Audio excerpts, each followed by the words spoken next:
Por cuarto ano, a Deputación da Coruña fixo entrega dos premios PEL, uns galardóns que recoñecen o talento e a innovación das empresas da provincia.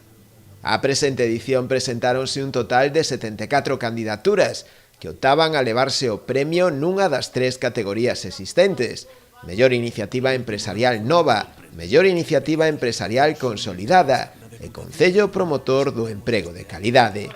O xurado, despois de analizar todas as candidaturas presentadas, decidiu premiar a empresa Albarari como a mellor iniciativa empresarial nova. Galquimia fíxose co premio na categoría de mellor iniciativa empresarial consolidada,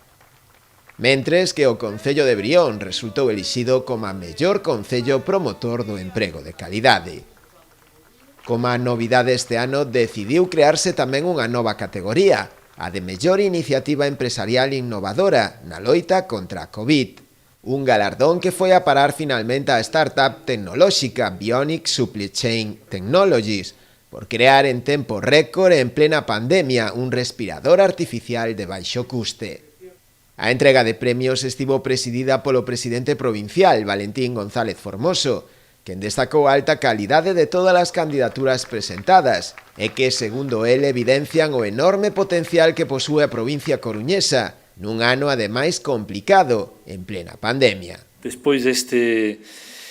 ano horribilis que tivemos que sufrir familiarmente, empresarialmente, socialmente en xeral, este primeiro premio PEL ten que ser un premio moi alegre, non?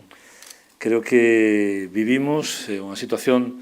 de temores, de inquedanzas, de medos polo futuro, de medo polo que máis queremos, polos familiares que temos máis preto, polos nosos nenos e nenas, polos nosos pais e nais e avós. Creo que iso se está a superar. Tamén a incertidumbre económica, se o meu traballo estará aí cando volva do confinamento, canto tempo durará a miña empresa, está en ERTE, non está en ERTE, hai perspectivas, para ela ou non as hai, este cambio de modelo económico que se está a vivir no mundo e que implementa novas fórmulas de consumo, encaixa a miña empresa, o meu emprego, a miña formación ou non encaixa, esas incertidumbres que a todos, como persoas humanas que somos, lóxicamente nos constrinxen e nos ten de alguma maneira ateridos, non? No transcurso da gala fixose entrega tamén o Clúster Tecnolóxico Empresarial das Ciencias da Vida, o Bioga, como mellor asociación empresarial da provincia, e a xornalista del País Sonia Vizoso como a mellor comunicadora en materia de emprego, industria e economía.